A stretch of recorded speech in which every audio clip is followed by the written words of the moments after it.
Good morning, everybody. And thanks for joining Recovery Concepts, Recovery Snack, Monday morning, February 16th. And just like that, halfway through February. Hope this finds you guys well. Everybody's safe, warm, and good. All right, let's dive right in. I should have my new book here within the next few days or whatever. I've gotten us another recovery book that's based on recovery, generally speaking. Whenever I read out of my stuff, it's primarily talking about AA, but I've got the isms personally. I'm qualified for Alcoholics Anonymous, Narcotics Anonymous. Hell, if they ever make Ice Cream Anonymous, I'm probably qualified for that now. So, is what it is.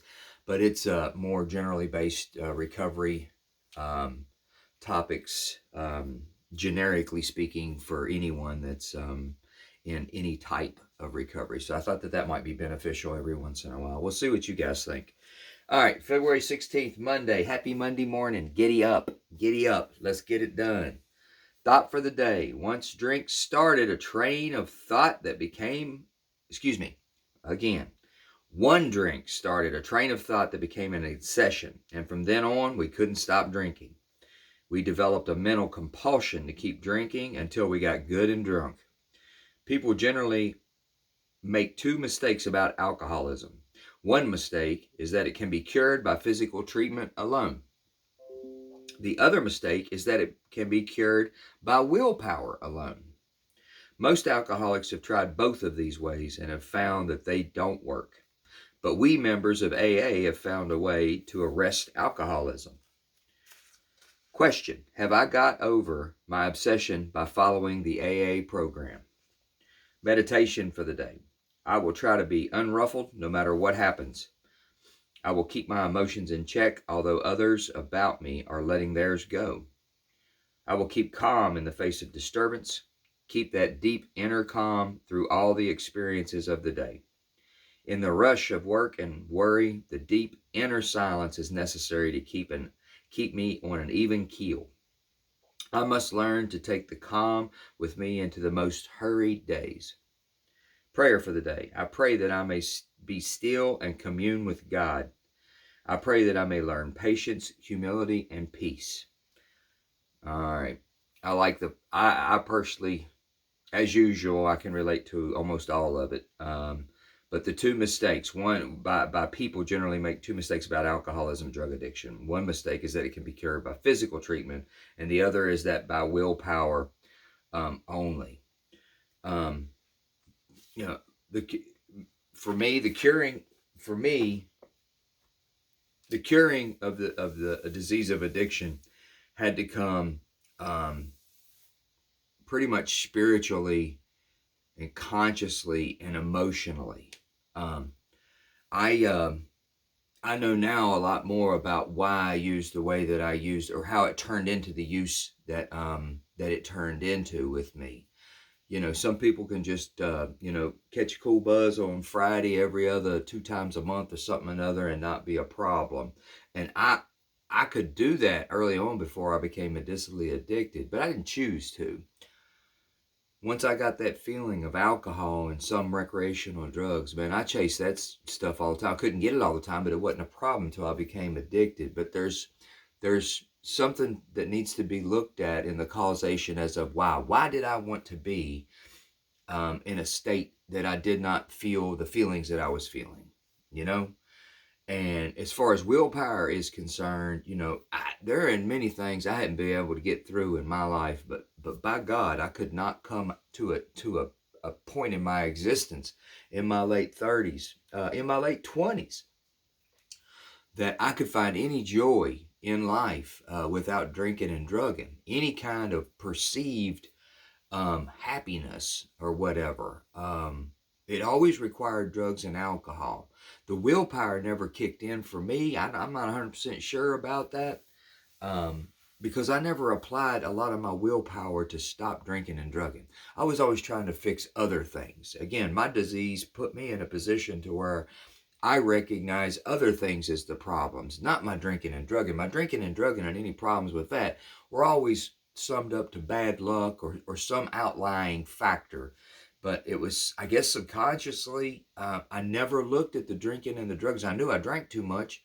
I knew that I sometimes got in trouble, but I never put it all together. I don't think I wanted to. And I never wanted to quit drinking and drugging. I never wanted to quit drinking and drugging.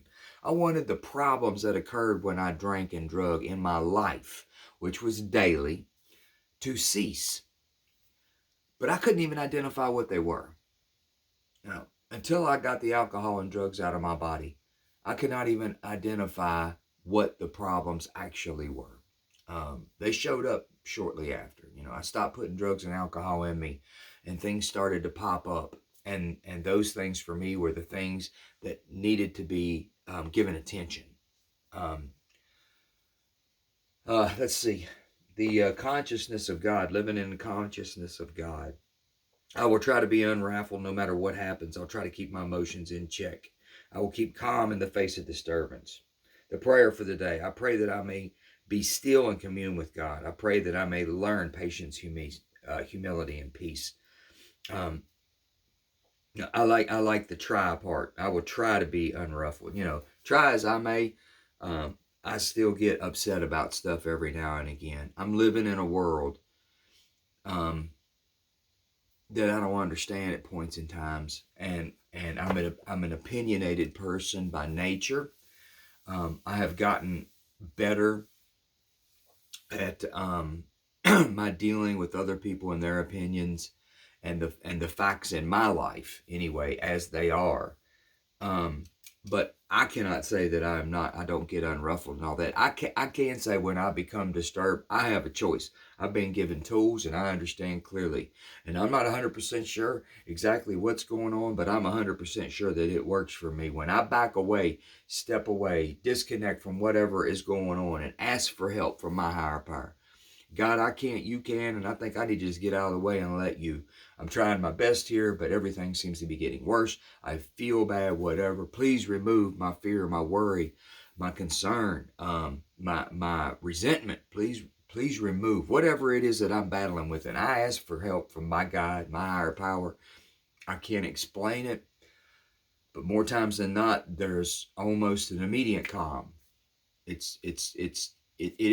may not be great. It's not great, but it's better. It gets better. And then as I go along, there's a calm that sets in and a peace. The problem with me is I got a thinker that's broke, man. I forget to do that. And I don't know why that is, but I'm practicing it. And as things get worse, if I'm not doing it, it eventually comes to the fact that, hey, have you prayed on it? Have you asked for help? When I initiate that, things way more times than not get better. And I know what I believe. I'm not 100% sure what happens, but I know what I believe happens. And regardless of whatever it is that happens, my life gets better. The situations start to calm down. I start to calm down. I start to think a little bit more rationally and start to get my senses about me and start to adjust priorities and make sure to remember again what I can control, what I can't, what's important, what's not, and what's in God's hands, and I just need to go forward from there and do the best I can with it. Anyway, that's what I got out of today's reading. I really appreciate y'all joining me. Have a great Monday. Please share with a friend, anybody you know that might have you see any kind of value in this, whatever. If you're not subscribed, love to talk to you on a daily basis. You got any comments for me, shoot them back. Let me know what's going on. I appreciate any interaction. Trying to get this built up. Y'all have a blessed day. Stay safe and warm out there. And hopefully see you tomorrow. We'll be doing Tuesday in the morning, Lord willing. Take care. Bye-bye.